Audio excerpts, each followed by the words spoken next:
The debt's not going up at 2% or 3%. The debt's going up 8, 9, 10% or more. The U.S. had a $1 trillion baseline budget deficit, $1 trillion per year deficit for fiscal 2020 pre-pandemic. The Congress threw $3 trillion of emergency aid on top of that. And I'm not even criticizing all those programs. I mean, the payroll protection plan loans, the extended unemployment benefits, the increased unemployment benefits. Imagine where we'd be if we hadn't done that. But that aside, debt is debt. They piled $3 trillion on top. Now, this is going to take the U.S. debt to GDP ratio up to 135%. It was 106% when Donald Trump was sworn in. It's close to 130% today. Because remember, you got two things going on. It's a debt to GDP. So debt's your numerator and GDP is your denominator, right? Well, what happened? Well, the denominator shrank. This got smaller and this got bigger. So what happens to the ratio? It blows up. So now it's 135%. If you get the laws of economics right, which is not easy because most economists don't, but if you get them right, it's really a reflection of human nature. I mean, what is an economy other than all the people in the economy starting businesses, buying, selling, traveling, providing goods and services, et cetera. So human nature doesn't change, or at least it hasn't changed much in the last 100,000 years.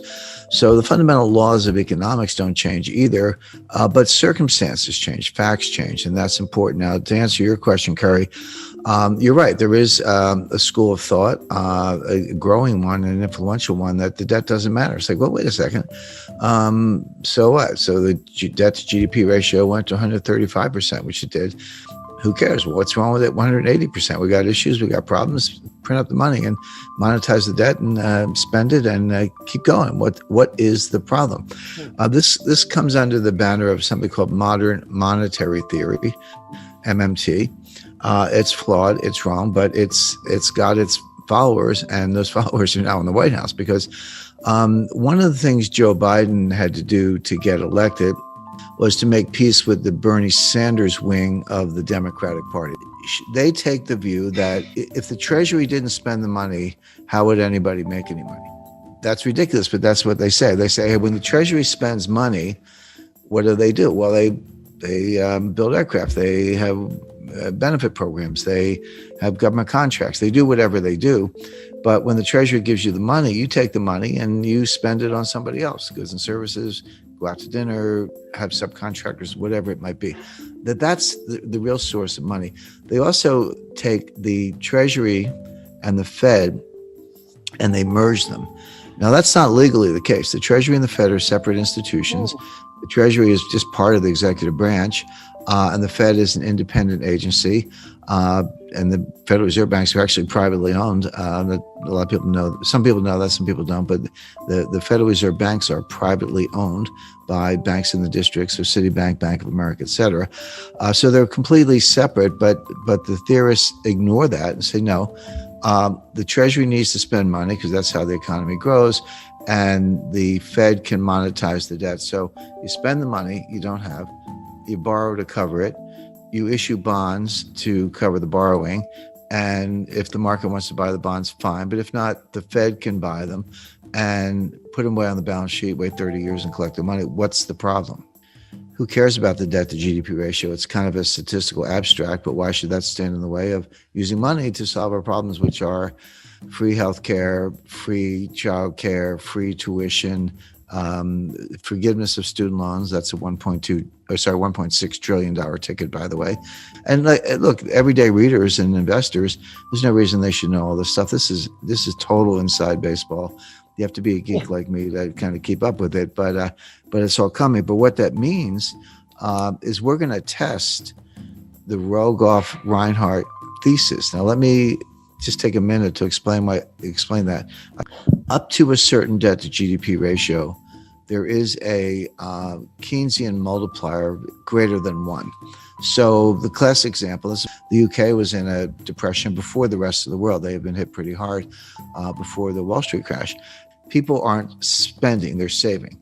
It's the liquidity trap. So if you get money, you pay down debt. When you don't have any debt, you put it in the bank. Whatever you do, you don't spend it. You hoard cash. Or people were buying gold. They were accused of hoarding gold, etc. But what they weren't doing was spending. And there was a lack of aggregate demand, and the banks were not lending.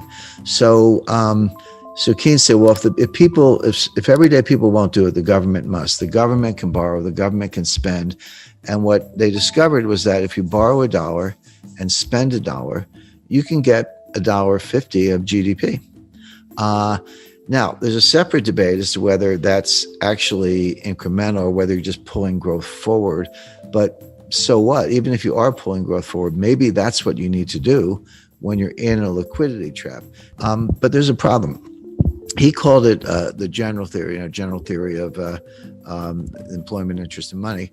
But it was actually a special theory. I think he had a little Einstein in me because of the general theory of relativity. But it's actually a special theory, which means it's a theory that works in a set of circumstances, a set of conditions. The conditions where it works are you're either in a recession or just coming out of one. You have excess capacity and labor and industrial capacity, and you have very little debt. In those circumstances, you can borrow $1, spend $1, and get more than $1 GDP. The problem is that extra GDP you get for the borrow and spend, it goes down as the debt to GDP ratio goes up. What Reinhardt and Rogoff discovered is that at 90%, you go through the looking glass. Your payoff is now less than $1. You borrow $1, you spend $1, and you only get 90 cents of GDP or 95 cents, et cetera.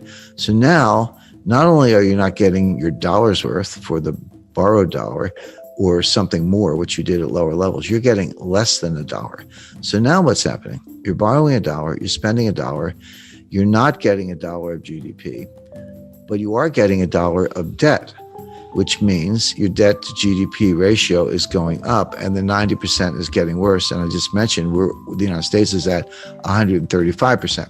So here are your two competing schools. There's the Keynesian multiplier and creating aggregate demand with government debt, and the Reinhardt-Rogoff, more than a thesis, I would say powerful evidence that beyond 90%, it doesn't work. It goes under less than one, on the one hand. And my friend Stephanie Kelton and Bernie Sanders and Kamala Harris and the modern monetary theorists who say, no, it's all good. How could you get growth if you didn't spend money through the government?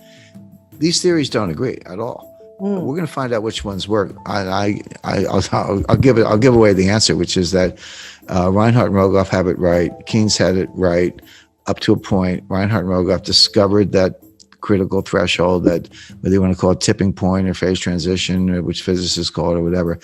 The modern monetary theorists think the opposite, and we're going to find out. But what it means if Reinhardt and Rogoff are right, and I'm right, and Keynes was right, the more you borrow, it's actually a headwind to growth. Now you get just as up to the threshold, you got more and more and more. Oh, sorry, at a low level, you got more, but then it went down. But it's like any diminishing marginal return. You know, the curve starts very steeply, you get a lot of payoff, then it flattens out, then it goes down, but it's still positive. But at some point, it goes below the zero line and your marginal return is negative. And that's where we are.